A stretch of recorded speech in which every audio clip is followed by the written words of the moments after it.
Halo sobat, jumpa lagi. Melanjutkan kisah Istana yang Suram. Kali ini dalam episode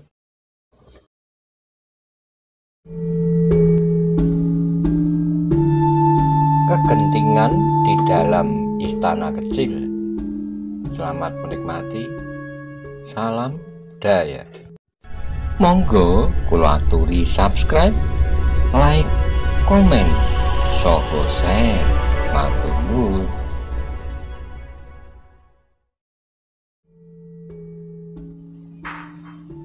Ki Wirid termangu-mangu sejenak, namun ia pun menceritakan keadaan Pedukuhan Karangmojo dan istana yang suram itu.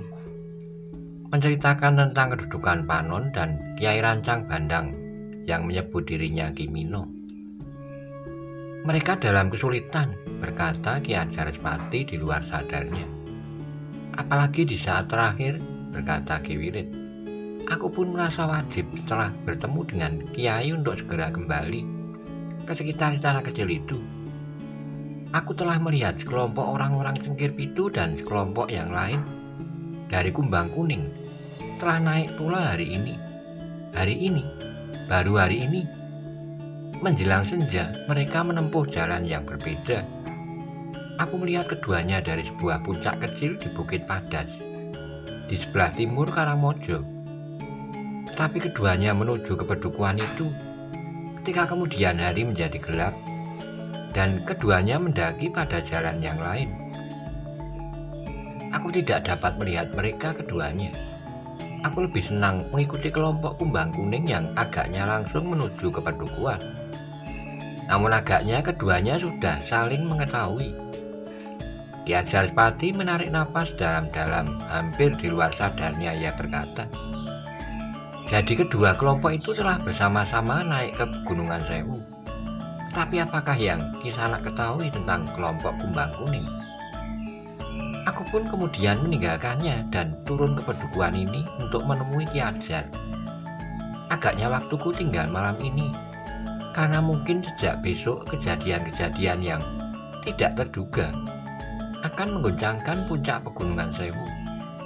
Aku tidak boleh selalu jauh dari muridku, karena akulah yang menugaskannya mendaki bukit itu. Apa yang terjadi atasnya harus terjadi pula atasku, karena akulah yang bertanggung jawabkan perjalanannya. Ki Ajarsepati mengangguk-angguk katanya. Aku pun mempunyai kepentingan, Ki Wirid. Adikku ada di puncak Pegunungan Sewu pula bersama anak muridmu. Aku akan mencoba berada bersama mereka berdua dalam kesulitan, meskipun barangkali tenagaku, orang tua yang cacat kaki ini, sudah tidak banyak berarti apa-apa lagi. Tapi Ki Ajarsepati tertawa. Kau seperti muridmu, atau tepatnya muridmu seperti engkau, Ki Wirid, selalu merendahkan diri. Mungkin kau memang mengajarinya untuk selalu berendah hati. Aku mencoba untuk mengerti tentang diriku sendiri. Ki Ajarsepati termangu-mangu sejenak, kemudian dipandanginya Ki Reksobau yang tidak ikut sama sekali dalam pembicaraan itu, seolah-olah hanya mendengarkan saja tanpa banyak perhatian. Bagaimana dengan engkau, Kiai? Tiba-tiba saja Ki Ajarsepati bertanya. Ki Reksobau bergeser tapak lalu. Apa maksudmu, Ki Ajar? Aku kira aku tidak akan dapat tinggal diam. Adikku sudah terlanjur terlibat langsung dengan peristiwa-peristiwa yang terjadi di Pegunungan Sewu. Jadi maksudmu bahwa kau akan naik ke puncak Pegunungan Sewu? Ya, ke Pedukuhan Karangmojo. Sekarang? Ya tentu, aku akan pergi bersama Ki Wirid. Sudah tentu aku berharap bahwa kau pun akan pergi bersama kami, karena kau memang sudah sampai ke pedukuhan ini. Ki Reksobau menarik napas dalam-dalam, namun katanya, Ki Ajar, sebenarnya masih ada yang ingin aku tanyakan kepada Ki Wirid. Apakah jarak antara Karangmojo dan pedukuhan ini tidak terlalu jauh? Mengapa? Bertanya Ki Wirid. Jika menjelang senja Ki Wirid masih berada melihat kelompok-kelompok yang manjat naik sebelum tengah malam, Ki Wirid sudah berada di sini. Ki Wirid menarik napas dalam-dalam, katanya. Tentu terlalu jauh, tetapi pertanyaan Kiai memang tepat. Aku tidak akan mencapai jarak yang aku tempuh jika aku berjalan kaki. Tetapi aku mempunyai seekor kuda yang dapat aku tunggangi. Oh, desis Ki Reksobau. Jadi Kisanak berkuda? Ya, tetapi aku tidak ingin mengejutkan pedukuhan ini. Apalagi dalam keadaan yang rawan seperti ini. Karena itu, aku meninggalkan kudaku di luar pedukuhan.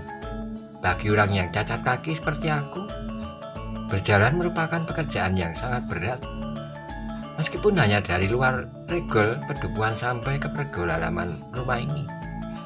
Ki Reksobau mengangguk-angguk lalu katanya, baiklah Ki Ajar, jika Ki Ajar akan ikut naik ke Pegunungan Sewu, biarlah aku tidak tanggung-tanggung lagi melibatkan diriku ke dalam keadaan yang tidak aku mengerti ini.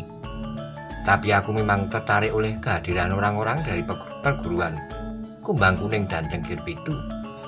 Terima kasih, sahut Ki Ajar. Kita akan pergi bersama-sama. Jika demikian, maka kita pun akan pergi berkuda pula. Apakah dengan demikian berarti bahwa Kiai berdua akan pergi bersamaku? Bertanya Ki Wirid. Ya, kita akan pergi bersama-sama. Ki Ajar sudah memberikan benda yang paling berharga itu kepada muridku. Kini Ki Ajar sendiri ingin ikut mendaki bukit ini. Aku ingin melihat keadaan adikku Ki Wirid, apalagi batu adikku telah ada di sana. Jika terjadi apa-apa denganku karena racun, aku harap Anggir Panon atau Rancang Bandang dapat membantuku. Ki Wirid menarik napas dalam-dalam, katanya. Aku tidak mengira bahwa kehadiran muridku di sini akan sangat merepotkan Kiai. Itu adalah karena kehendakku sendiri. Marilah, bersiaplah. Aku dan Ki Reksobau akan berkemas. Kita akan segera berangkat. Apakah sebelum fajar kita sudah akan sampai? Aku harap demikian. Sebelum fajar kita akan sampai. Kita akan menyimpan kuda di tempat yang sudah aku kenal sebaik-baiknya. Di tempat yang banyak rerumputan dan tidak mudah diganggu oleh binatang buas. Di Pedukuhan Karangmojo, tidak. Kehadiran kita di pedukuhan itu tentu akan langsung menimbulkan persoalan-persoalan baru. Aku kira lebih baik kita untuk berada di pedukuhan yang lain yang tidak begitu jauh dari Karangmojo. Mungkin di rumah seseorang, tapi mungkin kita akan mengikatnya di sela-sela bukit.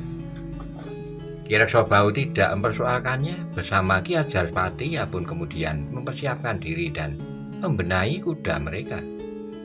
Dan kepada para pelayan, mereka hanya mengatakan bahwa mereka akan pergi untuk waktu yang tidak tentu. Agar tidak mengejutkan orang-orang di sekitar padepokan itu, maka mereka menuntun kuda mereka sampai batas regol pedukuhan. Baru kemudian mereka memacu kuda mereka memanjat tebing pegunungan. Ternyata bahwa Ki Wirid telah mengenal jalan pegunungan itu dengan baik. Meskipun malam menjadi semakin gelap, namun kudanya tidak mengalami kesulitan. Jalan yang ditempuh meskipun tidak begitu lebar, tetapi masih tetap memberikan kemungkinan kepada kuda-kuda itu untuk mendaki terus. Meskipun tidak begitu cepat, namun di beberapa bagian yang datar, kuda itu berpacu lebih cepat lagi. Seperti yang diperhitungkan oleh Ki Wirid, sebelum fajar mereka telah mendekati Pedukuhan Karangmojo. Dan seperti yang dikatakan oleh Ki Wirid pula, maka mereka pun telah mencapai tempat untuk menitipkan kuda mereka. Mudah-mudahan orang yang biasa aku titipi kudaku tidak berkeberatan untuk menyimpan 3 ekor kuda sekaligus dan menyediakan rumput bagi mereka, berkata Ki Wirid. Mula-mula orang yang dititipi kuda itu agak keberatan, tetapi ketika Ki Reksobau memberikan beberapa keping uang, maka orang itu pun kemudian terdiam. Kita akan mendekati Pedukuhan Karangmojo, berkata Ki Wirid. Mungkin akan dapat terjadi sesuatu setiap saat. Tetapi aku kira tidak malam ini, karena malam ini adalah malam yang pertama bagi kedua kelompok itu, sehingga mungkin keduanya masih harus mengatur diri. Mereka harus mencoba menyesuaikan kedudukan masing-masing, bahkan mungkin mencari keterangan tentang kekuatan dan kelemahan lawannya. Ki Ajarpati dan Ki Reksobau mengangguk-angguk.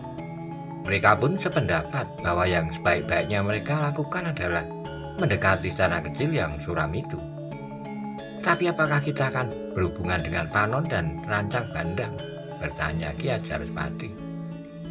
Aku sudah pernah berhubungan. Jika perlu, aku minta mereka yang ada di dalam halaman istana itu untuk memberikan isyarat, jawab Ki Wirid. Ki Wirid pun telah menceritakan kedudukan dua orang yang bernama Sangkan dan Pinten, yang menurut Panon keduanya memiliki kedudukan yang khusus dan harus diperhitungkan. Ki Ajarspati menarik napas dalam-dalam, katanya, ada semacam hubungan yang membingungkan yang telah terjadi di atas bukit itu. Jika seorang bangsawan yang bernama Raden Kudorupoko berdiri di pihak Cengkir Pitu, dan bangsawan lain, pangeran-pangeran yang kita lihat itu berada di antara orang-orang Kumbang Kuning, maka persoalannya tentu akan menjadi gawat. Tetapi Raden Kudorupoko tidak berdiri di antara para bangsawan. Ki Wirid menarik napas dalam-dalam, katanya, memang agak membingungkan bahwa Raden Kudorupoko berada di pihak Cengkir Pitu. Hampir tidak masuk akal. Mungkin hubungan antara Raden Kudorupoko dan Cengkir Pitu baru saja terjadi dalam persoalan pusaka itu. Tapi aku kira bahwa Raden Kudorupoko bukan murid dari perguruan Cengkir Pitu. Ki Reksabau dan Ki Ajarspati tidak menjawab. Mereka sama sekali tidak mempunyai bahan yang cukup untuk ikut membicarakannya. Karena itu mereka lebih banyak mendengarkan saja keterangan Ki Wirid yang ternyata masih merupakan teka-teki yang belum terjawab. Namun dalam pada itu ketiga orang itu pun berjalan perlahan mendekati Pedukuhan Karangmojo. Ki Wirid yang cacat kaki tidak dapat berjalan terlalu cepat, meskipun kadang-kadang geraknya sangat mengherankan. Jika mereka menjumpai lereng yang terjal, justru Ki Wirid kadang-kadang telah membuat sesuatu yang aneh. Meskipun kakinya cacat, tetapi ia mampu mendaki tidak kalah tangkasnya dengan mereka yang tidak cacat kaki. Jika matahari nanti terbit, kita akan dapat beristirahat di celah-celah bukit. Tetapi kita sudah tidak akan terlalu jauh lagi dari istana kecil itu. Mudah-mudahan meskipun secara kebetulan kita akan dapat berhubungan dengan mereka yang berada di dalam istana, berkata Ki Wirid. Kita dapat masuk, desis Ki Reksabau. Kita memang dapat masuki halaman istana itu jika kita ingin. Tetapi di dalam istana itu ada Sangkan dan Pinten yang mungkin mempunyai tanggapan yang lain atas kehadiran kita. Jika terjadi salah paham, maka akibatnya akan dapat merugikan kita sendiri. Karena menurut keterangan yang aku dengar, Sangkan dan Pinten itu pun nampaknya bukan orang-orang tamak seperti orang-orang Kumbang Kuning dan Cengkir Pitu. Meskipun semuanya masih harus saling mencurigai. Ki Ajarspati mengangguk-angguk ia dapat mengerti keberatan Ki Wirid. Ternyata karena di dalam istana itu ada dua orang anak muda yang tidak banyak mereka kenal. Karena menurut pertimbangan mereka, dua orang anak muda yang mengaku anak Nyupe itu tentu tidak sekedar berdiri sendiri, sehingga mungkin akan dapat timbul salah paham, justru akan menyulitkan. Demikianlah sebelum matahari terbit, mereka telah mencari tempat untuk beristirahat di celah-celah dua bukit punuk kecil, di antara rimbunnya daunan dan gerumbul-gerumbul yang hijau, sehingga tidak mudah nampak dari beberapa bagian di sekitarnya. Hari ini kita berada di sini. Jika hari ini tidak terjadi sesuatu, maka di hari-hari berikutnya kita akan dapat mengatur diri. Mungkin bukan kita seluruhnya berada di sini, tetapi kita dapat mengatur waktu dan mungkin dengan cara-cara yang lain, berkata Ki Wirid. Dua orang kawannya mengangguk-angguk. Aku tidak mengira bahwa kita akan menjadi bertiga, berkata Ki Wirid kemudian. Dua kawannya tidak menjawab, tapi mereka mulai mencari tempat untuk duduk dan bersandar. Sebuah batu yang besar merupakan sandaran yang baik dan bahkan memungkinkan untuk tidur barang sejenak. Beristirahatlah, berkata Ki Wirid. Aku akan mengamati keadaan. Dua orang yang duduk bersandar batu itu mengangguk, namun di luar sadar. Mereka saling berpandangan seolah-olah berjanji tanpa diucapkan untuk beristirahat bergantian. Bagaimanapun juga, mereka masih belum banyak mengenal orang yang menyebut dirinya Ki Wirid itu. Sementara itu Ki Wirid tidak menghiraukan kedua orang itu lagi, bahkan ia maju beberapa langkah dan mencoba melihat istana kecil itu dari jarak yang agak jauh, tetapi tempatnya agak lebih tinggi. Tapi Ki Wirid tidak melihat sesuatu yang mencurigakan, meskipun demikian ia tidak dapat lengah. Karena hari itu memang baru mulai, masih akan banyak kemungkinan dapat terjadi pada hari yang masih panjang itu. Karena itu maka ia tetap duduk di tempat yang agak tinggi di sela-sela tumbuhan yang rimbun yang dapat sekedar melindunginya. Untuk beberapa lama ia duduk di tempatnya. Pandangan matanya ternyata tidak sekedar melekat pada istana yang dikelilingi oleh dinding batu itu, tapi ia sempat mengedarkan pandangan matanya ke arah bukit-bukit yang hijau. Bukit-bukit yang ditumbuhi perdu dan beberapa batang pepohonan yang mulai tumbuh dengan subur, meskipun sebagian besar hanya tergantung pada siraman air hujan. Jika pohon-pohon itu kemudian tumbuh terus dan berdaun rimbun, maka pegunungan gundul ini akan segera berubah wajah, berkata Ki Wirid dalam hatinya. Dengan penuh minat ia memandang cahaya matahari yang bagaikan menyiram seluruh puncak-puncak bukit seribu yang berserakan seperti onggokan tanah yang ditaburkan di tepi selatan pulau besar ini. Tiba-tiba saja Ki Wirid terkejut dan bergeser tapak ketika ia melihat debu yang mengepul. Sekelompok orang-orang berkuda, desisnya. Ia pun kemudian memberikan isyarat kepada Ki Ajalspati dan Ki Reksobau yang sedang beristirahat sambil bersandar sebungkah batu yang besar. Sejenak kemudian kedua orang itu telah berada di sampingnya. Dengan jantung yang berdebaran, mereka memperhatikan beberapa orang berkuda mendekati gerbang istana kecil yang suram itu. "Siapakah mereka, Ki Wirid?" bertanya Ki Ajalspati. "Aku tidak dapat menyebutnya, tetapi menilik sikap dan wujud yang nampak dari kejauhan, agaknya mereka bukan orang-orang kumbang kuning." "Maksudmu mereka orang-orang cengkir pitu?" bertanya Ki Reksobau. Ki Wirid termenung sejenak, namun kemudian ia pun mengangguk sambil menjawab. "Agaknya itulah yang aku lihat saat mereka datang, orang-orang cengkir pitu. Karena di dalam kelompok orang-orang kumbang kuning nampak seorang yang agak lain dari kawan-kawannya menilik pakaiannya." Ki Reksobau dan Ki Ajalspati mengangguk-angguk. Mereka pun melihat seorang yang nampaknya adalah pemimpin dari kelompok kumbang kuning itu, di samping dua orang-orang bangsawan. "Mereka akan masuk ke istana itu," desis Ki Wirid. "Ya, aku harus mengetahui apa yang terjadi, karena adikku ada di sana," sahut Ki Ajalspati. Ki Wirid tidak menyaut. Dengan tajamnya ia memperhatikan terhadap beberapa ekor kuda yang menyusuri jalan berliku-liku mendekati halaman istana kecil itu. Namun tiba-tiba perhatiannya tertarik ke arah yang lain. Ternyata ia melihat beberapa orang berkuda muncul dari balik sebuah bukit kecil, sehingga dengan serta-merta ia menggambit kedua kawannya dan memberikan isyarat agar mereka berusaha untuk bersembunyi di balik gerumbul.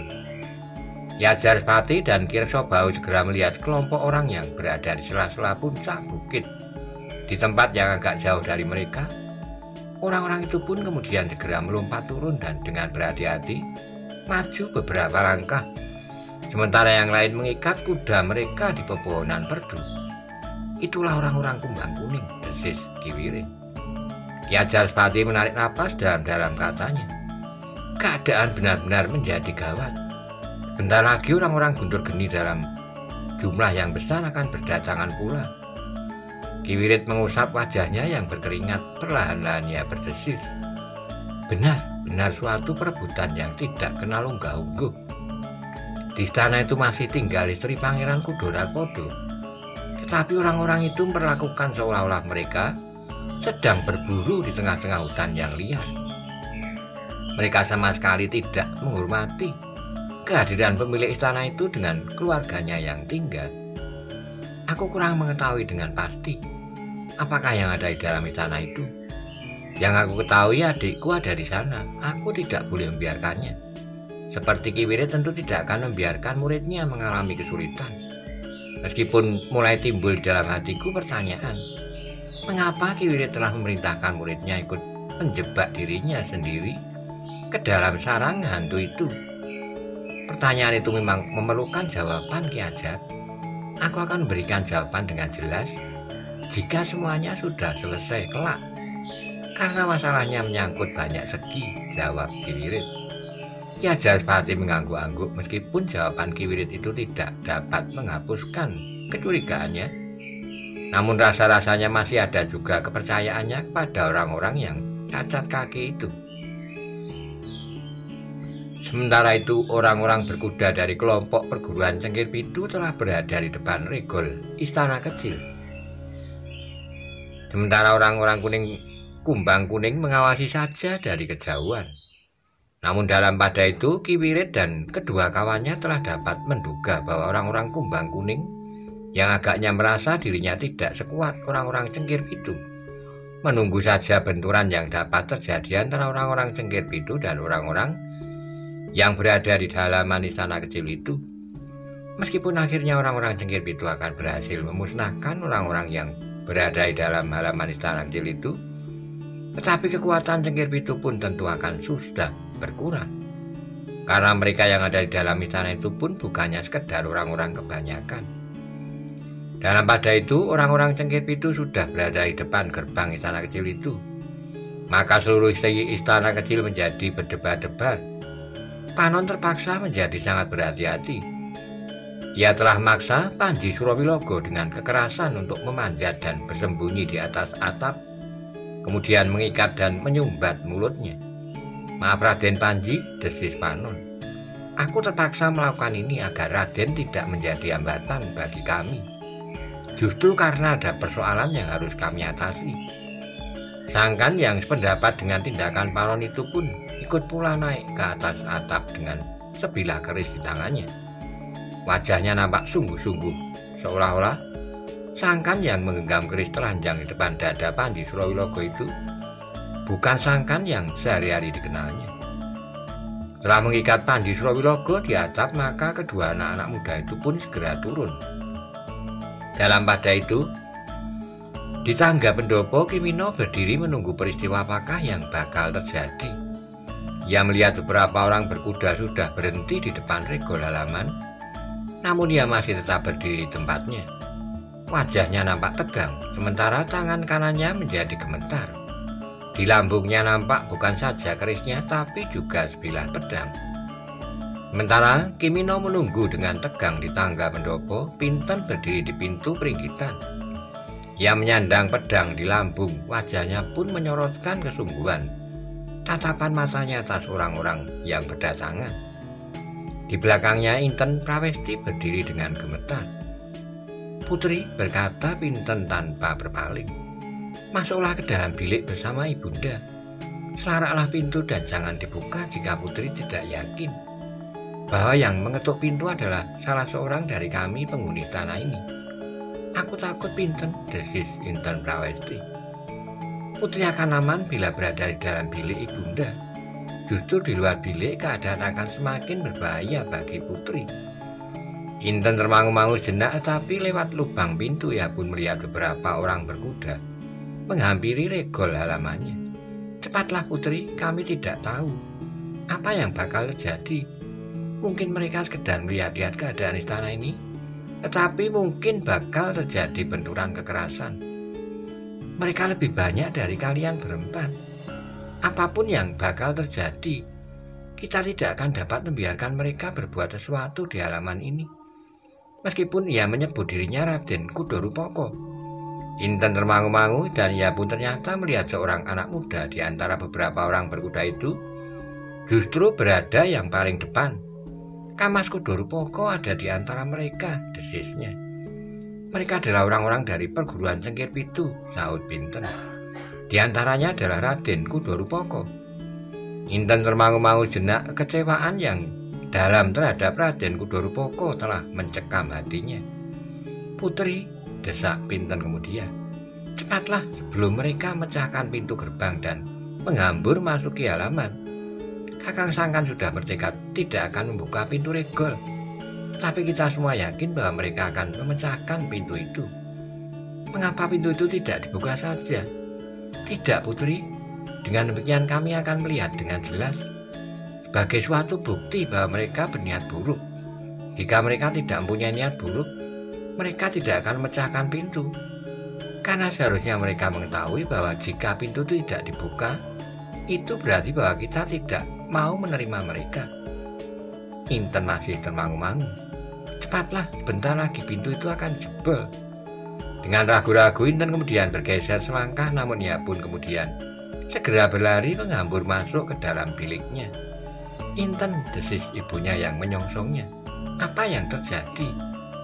Orang-orang cengkir pitu berdatangan, ibunda. Mereka akan memecah pintu gerbang. Pinten menyuruh aku menyelarak pintu bilik. Ibundanya ragu-ragu jenak, namun kemudian ia pun mengangguk-angguk kepalanya. Dengan tangan gemetar Inten menyelarak pintu biliknya dan kemudian dengan tergesa-gesa mendekati bundanya dan duduk berdesakan dengan cemas. Sementara itu Sangkan dan Panon yang sudah turun dari atap istana kecil itu langsung memencar dan turun ke halaman di menyebelah pendopo. Kimino berpaling ketika ia mendengar langkah mendekat.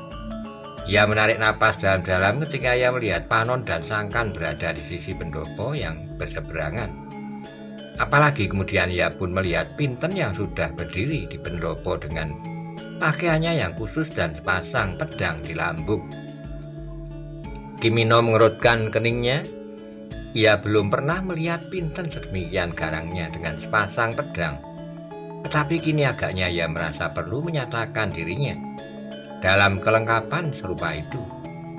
Sementara itu sekelompok orang-orang berkuda telah berada di muka regol halaman. Yang paling depan adalah seorang anak muda yang dikenal baik oleh penghuni tanah kecil itu, Raden Kudorupoko. Jenak Raden Kudorupoko termangu-mangu, namun kemudian ia pun berteriak, "Hei, orang-orang yang berada di dalam istana, bukankah kalian mengenal aku? Bukalah pintu gerbang ini. Aku ingin menghadap bibiku Donarpodo." Orang-orang yang berada di halaman itu termangu-mangu jenak, namun Sangkanlah yang kemudian melangkah maju sambil menjawab, "Raden Kudorupoko, kedatangan Raden kali ini sama sekali tidak menguntungkan kami." "Mengapa?" bertanya Raden Kudorupoko. "Kami datang dengan maksud baik. Aku telah memanggil beberapa orang kawan-kawan dan pembantuku untuk menjaga istana ini dari kemungkinan yang lebih buruk. Kami sudah mendapat berita keberangkatan orang-orang Guntur Geni dalam jumlah yang besar dan orang-orang dari perguruan Kumbang Kuning."